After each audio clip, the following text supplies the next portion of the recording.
In the previous episodes, our boy had defeated the Soul Devour Insect Queen, scoring some juicy loot. One of these treasures was the coveted Primordial Rune. However, it came at a price. The rune bonded to him, forming a conspicuous red pillar above his head for all to see. Will this bring him unexpected trouble? Or will it turn into free experience points? Let's dive back into the story to find out. Seeing the 5-person team approaching, Lin noticed they were human professionals from Xiajing Academy. Still, he didn't let his guard down. In the eternal trial ground, it was crucial to trust only himself. Could they be after the Primordial Rune too? He wondered. The other group, a small team of 5, slowly approached Lin. The knight at the front spoke first, asking why someone at Lin's level, only 30, was hanging out in such a dangerous place. Although they didn't know Lin's name, it was logical to guess he must be a junior from their academy. Lin didn't respond directly. Instead, he asked if they needed something. The knight frowned, thinking Lin was acting a bit arrogant, but he kept his patience. With a smile, he asked if Lin was from Xiajing Academy, pointing to himself and his teammates, saying they were all from the Genesis squad. He then introduced himself as Ling Yizhan. Lin nodded, acknowledging this, then asked again if there was anything else. Seeing Lin's continued indifference, the knight's tone turned slightly annoyed. He cut the chit-chat and asked if Lin knew he was in danger. Lin looked up at the red pillar above him, showing he was fully aware. The knight paused briefly before extending a hand, offering their protection for the next 10 days. Lin glanced at him, eyes slightly narrowed, showing no clear emotion. With a slight tone of taunting, he asked, "Did you say protect me?" Before the knight could respond, Lin turned away, thanked them, but declined their help, suggesting they keep their distance. As Lin began to walk away, the knight shouted in haste, "Junior, you'll die this way!" But Lin didn't reply. Within seconds, he had disappeared from their sight, leaving only the red pillar shooting into the sky. The leading knight stood stunned for a few seconds. His teammates gathered around, visibly annoyed, feeling that Lin was ungrateful and arrogant. The knight sighed, figuring Lin must be some prodigy within the academy. Otherwise, he wouldn't be here at level 30. Another member, arms crossed and a hand on his chin, smirked coldly, commenting on how lucky Lin was to obtain the Primordial Rune. Although he had no idea how Lin did it, he lamented that if they had arrived a bit sooner, things might have been different. However, he suggested, it was not too late. Before he could finish, the knight interrupted, scolding him not to entertain any devious thoughts. Despite Lin's bad temper, he was still one of their own, a fellow human professional and a junior from their academy. The team member quickly raised his hands in defense, assuring he wouldn't act rashly. However, he doubted someone like Lin could survive here for too long, suggesting they follow him and strike at the right time, thinking no one would ever know it was them. The knight captain, recalling Lin's powerful aura and the way he spoke, realized Lin was never afraid of them. Despite Lin's level, the captain didn't underestimate him. He believed Lin must have something up his sleeve to have obtained the Primordial Rune. Although their interaction was unpleasant, it was normal for Lin to be wary and act defensively, especially given the rune's significance. The captain didn't dismiss his teammates' idea but pointed out that a prodigy like Lin would have already left a soul imprint in the heroic hall, so if they tried to harm him or got him killed, the consequences would be dire. Hearing this, the rest of the team immediately understood the captain's warning. So, it's better just to follow him for now. Meanwhile, Lin had already left the cavern and was wandering through the forest. He took out a soul crystal from his storage space and absorbed its content, each absorption increasing his spirit attribute by 1,000 points. The forest was silent, save for some lingering mist. As Lin walked leisurely, he thought about the amazing loot from this single encounter. After absorbing all the soul crystals, his spirit had reached an astounding level. With the addition of the soul gem, which boosted his spirit recovery rate, he believed his spirit and mana would never run dry. Suddenly, Lin's skeletal armor flickered, indicating an attack. He almost got spooked, only to find a dark figure behind him, a cold laughter echoing. In a sharp, slightly surprised voice, the figure remarked that he hadn't expected Lin to possess such a defense skill. Lin quickly turned around, using his detection skill to reveal a level 48 abyssal poison demon. It looked somewhat like a lizard, with modest attributes but 3 skills: poison, poisonous smoke, and invisibility. It also had a pair of wings. Having failed in its first attack, The demon retreated a few steps to put some distance between itself and Lin. The demon had been tracking the red pillar and was surprised to see a level 30 human here. The demon thought Lin was incredibly lucky to have obtained the primordial rune, laughing heartily as if he had already claimed his prize. Just as the demon was about to use a skill to finish Lin off, a few flashes of blades appeared, and in the next second, the noisy demon was cut into pieces by Lin's skeletal warriors. The system notification indicated he had killed the abyssal poison demon, gaining 1.48 million experience points and 1,000 military merits. Lin shook his head, remarking on how noisy the demon was. He continued to stroll leisurely through the forest, already anticipating that the next 10 days would involve many such encounters. While they provided free experience and military merits, it was still a bit annoying. He thought it would be better if they all came at once so he could deal with them using corpse explosion. About 5 minutes later, the team that had been following Lin arrived at the scene, shocked to see the demon cut into pieces. Their expressions were filled with surprise as they wondered what had happened. He's only level 30, and it's been such a short time. How could he possibly kill an abyssal poison demon?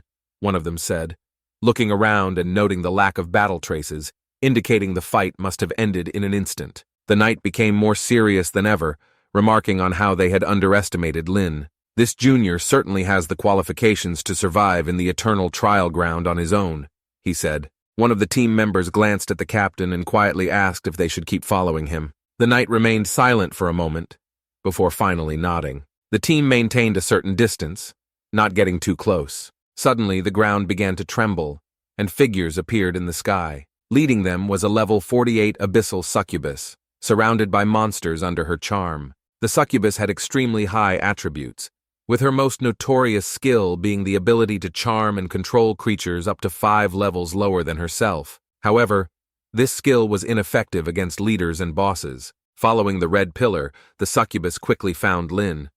Licking her lips, she was delighted to see it was just a level 30 human, thinking it was her lucky day. Hearing the commotion, Lin looked up and made eye contact with the succubus, which reminded him of the succubus queen who had once seduced a senator.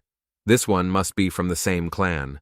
With a coquettish laugh, the succubus posed in mid-air, shooting a pink ray at Lin, which was her charm skill.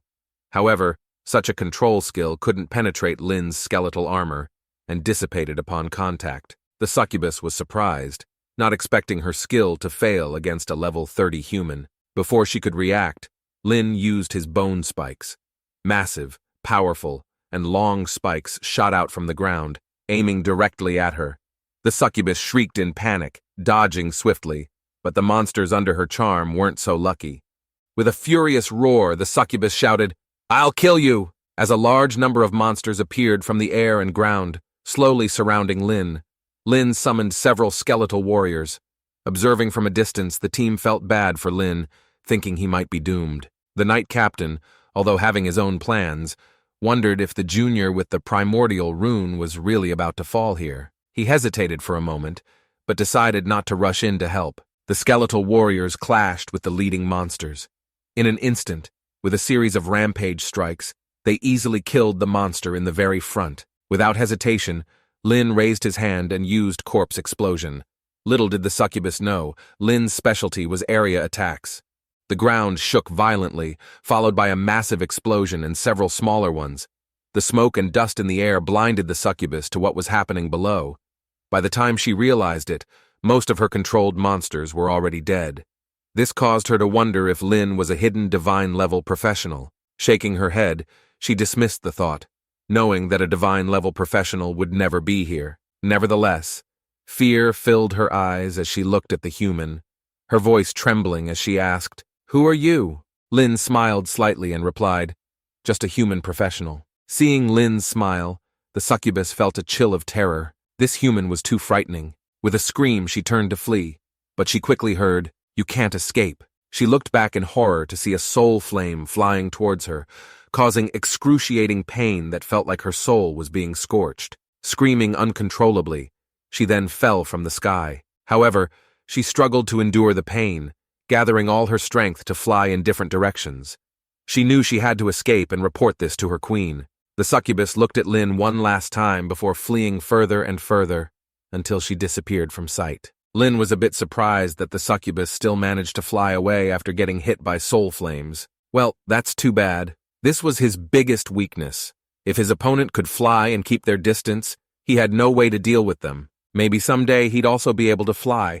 Hopefully it won't be too long. To Lin, this was just a minor incident, and he didn't dwell on it. He turned around, focusing on a more important matter, finding the divine selection's secret realm and obtaining a trace of divinity. This was the reason he had come to the eternal trial ground in the first place. As the red pillar began to move again, the team slowly advanced to the site of the aftermath. They were stunned by the sight of countless monster corpses scattered on the ground. They couldn't believe how Lin managed to do this in just mere minutes. One female teammate, covering her mouth and trembling, looked at the captain and asked if there was any way they could achieve this. The answer was clearly no. Hundreds of monsters, including a succubus, even if they were lucky, it would have been a grueling battle for them. There was just no way for them to end it this swiftly and decisively. Another teammate, shaken by the thought, considered a terrifying possibility. He recalled when they entered the cavern, there weren't any traces of the Insect King. Could it be that Lin had already killed the soul-devouring Insect King in the cavern before they arrived? Clearly these cheeky bastards had no idea about the more dreadful soul-devouring queen. I'm sure they will rethink their life choices. Hearing this, the captain was shocked, breaking into a cold sweat that soaked his back. If this were true, then Lin's true strength was beyond their imagination. It was clear that anyone who dared to chase after the primordial rune would meet a very dire fate. Taking a deep breath, the captain realized how foolish they had been. He told his teammates to abandon any unrealistic fantasies and curb their greed, as it would lead to their deaths. He still planned to follow Lin, not to obtain the primordial rune, but to see how he would survive these 10 days. Just as they were about to follow, they saw Lin standing not far away, flanked by 2 skeletal warriors on each side. The night captain gulped hard, cold sweat dripping from his forehead. Was Lin waiting for them? The team exchanged uneasy glances. The captain took a deep breath and quickly walked forward, scratching his head, about to greet Lin when Lin interrupted, asking how to get to the central area of the upper realm. Lin knew they had been following him all this time, but simply didn't care. The night captain pointed in a direction, and Lin politely thanked him before turning to leave. Watching Lin's retreating figure and the skeletal warriors by his side, the captain couldn't understand why he felt fear towards Lin, but he was only level 30. One teammate questioned why they were still following if they didn't intend to take the primordial rune. The night captain, after a moment of silence, softly replied that he wanted to witness history. The red pillar of the primordial rune was visible everywhere, attracting many greedy beings. Of course, the dragons and demons. As Lin continued, he encountered more and more of them. The first day, the second day, the third day. Time flew by, and his military rank was upgraded, reaching 100,000 military merits and promoting him from lieutenant to colonel. He marveled at how useful the red pillar was, helping him easily earn so many merits. Now it was the 4th day, but today was a bit different. It was quiet, eerily quiet. The night captain, suddenly realizing something, hurriedly stopped his team. One teammate pointed ahead. Besides the red pillar above Lin's head, they noticed something else. The captain knew trouble was brewing and urgently told his teammates to run. However, before turning to run, he shouted towards Lin as loud as he could, "Junior, there's danger ahead! Run!" In mere seconds, the ground shook violently, and a colossal monster, hundreds of meters tall, appeared before them all. Well, how did this captain still not know there's no such thing as danger ahead for our boy? It's our boy, Lin, who is the ultimate danger.